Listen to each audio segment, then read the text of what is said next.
आपल्या गावाला की येणारी विधानसभा 2024 ही निवडणूक ही खऱ्या अर्थाने या तालुक्यातील मुडवी गावातील ही लोकशाहीची निवडणूक ही पहिली होईल.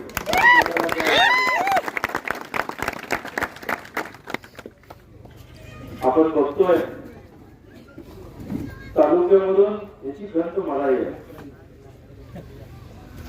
पंढरपूर तालुका असेल, मंगळवेढा तालुक्यामध्ये असेल, ते प्रत्येक गावात त्या ठिकाणी चालून रस्त्याची कामं, चालून एखाद दुसरं पुलाचं काम असेल, गरीब वस्तीतली चालून काम असतील, गावात ग्रामपंचायत कार्यालय असेल, सगळीकडे मोल बांधायचं असेल किंवा अन्य गावातल्या भौतिक दृष्ट्या कुठल्या ना कुठल्या योजनेतून त्या ठिकाणी गावाकडे येणारा आजचा रस्ता असेल, या माध्यमातून कुठल्या ना कुठलं म्हणजे कमीत कमी डीपी तरी या निमित्तानं प्रत्येक गावात मला दिलेलं आहे.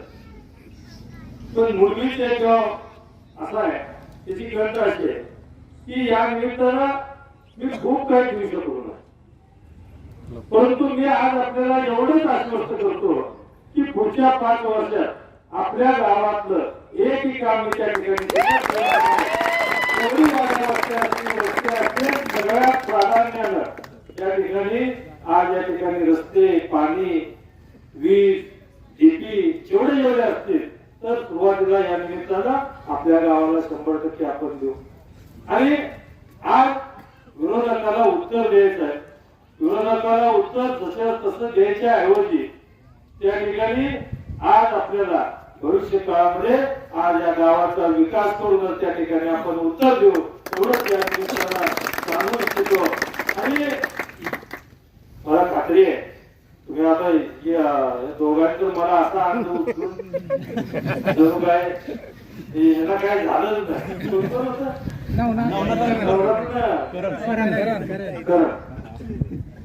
दोघं पण जरा पहिलवान होता. हा पहिलवान म्हणजे मला जरा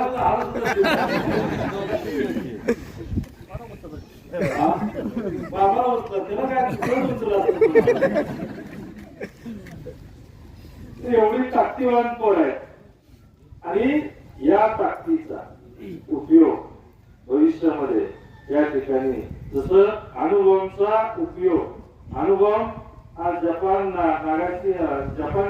देशानं जपान देशावर त्या ठिकाणी जमिनीवर टाकून केला आणि विध्वंस करण्याचं काम केलं.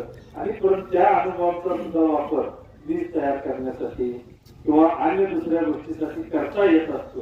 परंतु या अणुबॉम्बचा वापर आपण योग्य पद्धतीनं विकासाच्या दृष्टीनं त्या ठिकाणी वीज तयार करण्याचं जमिनीवर न टाकता आपण 100% करू. कुठल्याही पद्धतीची तुम्ही कुठली काळजी करू नका. 100% ज्या ज्या वेळेला तुम्ही हात मारताना त्या वेळेला या व्यासपीठाला आम्ही जेवढी उपस्थित आहे आम्ही सर्वजण त्या ठिकाणी त्या गावाचा विकास करण्यामध्ये आम्ही सर्वजण या ठिकाणी कटिबद्ध राहू एवढं या निमित्तानं सांगतो. पाण्याचाही मुद्दा वकील साहेबांनी सांगितला. त्यावेळेला परिस्थिती अशी होती की पाणी इथपर्यंत आपल्याला येईल का नाही हे पाणी येतं ह्याच्यावर विश्वास लोकांचा नव्हता, माझा होता. परंतु त्यावेळेला आम्ही सांगितलं की कलेक्टरलाही त्यावेळेला मी बोललो. कलेक्टरला सांगितलं की 4 बंधारे भरायचे, 2 बंधारे भरायचे म्हणून सांगितलं. पाणी सुटलं, 2 बंधारे भरले. मी म्हणलं अजून पुढचे 2 भरायचे. ठीक आहे, पुढच्या 2 शिदेवाडीच्या बंधाऱ्यापर्यंत आलं. परंतु आल्यानंतर 2 करत त्या ठिकाणी पुढचे बंधारे राहत गेले आणि त्यांचं पाणी बंद झालं. उजनीला सांगितलं की आज 8-15 दिवसात उजनीचं पाणी येणार होतं म्हणून त्या ठिकाणी थांबलं. पण भविष्यात या पुढच्या कालावधीत आपल्याला उजनीचं जरी पाणी कमी पडलं तर या पुढच्या कालावधीमध्ये त्या टेंबूचं पाणी सुद्धा 1 टीएमसी पाण्याची तरतूद कशा पद्धतीने करता येईल याकडे आपण लक्ष देऊया. आणि टेंबूचं सुद्धा 1 टीएमसी पाणी जर आपल्याला मिळालं तर 24 गावच्या उपसा सिंचन आणि या ठिकाणी आपल्या शेवटच्या नदीपर्यंत ते भीमा नदीच्या पात्रापर्यंत जे पाणी जाते तिथपर्यंत 1 टीएमसी पाणी सर्व बंधारे भविष्य काळामध्ये आपण भरून घेऊ एवढंच या निमित्तानं आपल्याला सांगू इच्छितो. आणि आता मेजर साहेबांनी सांगितलं की त्याच्या मनोगतात सांगितलं की आम्ही कुठल्याही पद्धतीनं मताला कमी पडत नाही. परंतु या निमित्तानं माझ्या आईचा असणाऱ्या माता भगिनी असतील ते सर्व माझे ज्येष्ठ आणि तरुण सहकारी असतील, तर याच्यावरून या ठिकाणी मला नक्की खात्री आहे की आपल्या गावातून मतदान तर कमी पडणार नाही, पण 23 तारखेला गुलाब हा 100% आपला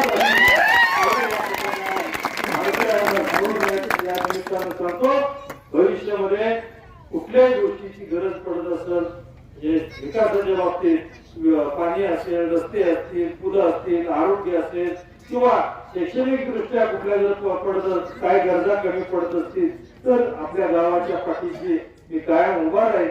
शिवाय आज या ठिकाणी महायुती सरकारने ज्या ज्या योजना, मुख्यमंत्री लाडकी बहीण योजना सगळ्यांनी सहभाग घेतलाय का? राहिले कोण? काय अजून कोण राहिला असेल तरी मी सांगा. तर या निमित्तानं एवढंच सांगतो की आज सरकार एक भाऊ म्हणून सरकार आमदार हे तुमच्या पाठीशी 100% राहिलेलेच आहे आणि या पुढच्या कालावधीत सुद्धा भविष्यामध्ये सरकारच्या रूपानं त्या माझ्या माता भगिनींच्या पाठीमागं कायमस्वरूपी आम्ही उभा राहू आणि ज्या ज्या योजना कार्यान्वित आहेत, म्हणजे महिला मुलगी जन्मली तेव्हा सुकन्या योजना असेल, त्याच्यानंतर मुलगी शाळेत जाऊ लागली तिच्या उच्च शिक्षणापर्यंत फी माफ असेल, त्याच्यानंतर जसं वयाच्या मुख्यमंत्री लाडकी बहीण योजना आणि वयाच्या 65व्या वर्षानंतर वयश्री योजना, या सर्व योजना देऊन महिलांना सुद्धा आधार देण्याचं काम आतापर्यंत आपण केलेलं आहे. शेतकऱ्यांच्या बाबतीत सुद्धा या ठिकाणी 7.5 HP पर्यंत ज्यांची शेतकऱ्यांच्या मोटर आहेत, तर त्या शेतकऱ्यांना सुद्धा त्याचं वीज बिल थकात आहे, त्याचं वीज बिल त्या ठिकाणी माफ करून येणारं लाईट बिल सुद्धा हे सुद्धा 0 लाईट बिल आज देऊन त्या ठिकाणी शेतकऱ्यांनाही दिलासा देण्याचं काम हे सरकार करतंय. पीएम किसान आणि नमो किसान या योजनेतून त्या ठिकाणी आज सर्व शेतकऱ्यांना न्याय देण्याची भूमिका, दिलासा देण्याची भूमिका त्या ठिकाणी सरकार करतंय. 1 रुपयामध्ये पीक विमा हाही या ठिकाणी आपण देतोय. शिवाय तरुणांच्या पाठीमागं आज सर्व जेवढे ज्या ज्या समाज, मराठा समाज असेल, ब्राह्मण समाज असेल, धनगर समाज असेल, रामोशी समाज असेल, गुरव समाज असेल, लिंगायत समाज असेल, सर्व समाजातल्या तरुणांना त्या ठिकाणी एखादा उद्योग करावा, उद्योजक व्हावं, काय करा, कुठलाही उद्योग, ट्रॅक्टर घ्यायचा म्हणा किंवा कुठलाही व्यवसाय करायचा असेल तर त्यासाठी सरकारने अर्थसहाय्य करून त्या युवकांना सुद्धा रोजगाराचे उद्योजक होण्याची संधी त्या ठिकाणी प्राप्त झालेली आहे. म्हणून येणाऱ्या काळामध्ये हे सरकार हे सगळ्या आपल्या सर्वांचं सरकार आहे. तर हे सरकार या ठिकाणी काम करत असताना युवक, शेतकरी, माता भगिनी सर्व ग्रामस्थांच्या पाठीमागे भक्कमपणे या ठिकाणी उभा आहे. म्हणून आपल्या सगळ्यांना एवढी विनंती आहे की येणाऱ्या 20 तारखेला आपलं चिन्ह आहे कमळ, त्या कमळाच्या चिन्हासमोर एक बटन दाबून भरघोस मताने निवडून द्यावं आणि येणाऱ्या 23 तारखेला आपण 100% गुलाल उधळावा ही अपेक्षा सर्वांच्या व्यक्त करतो आणि सांगतो. जय हिंद, जय भारत.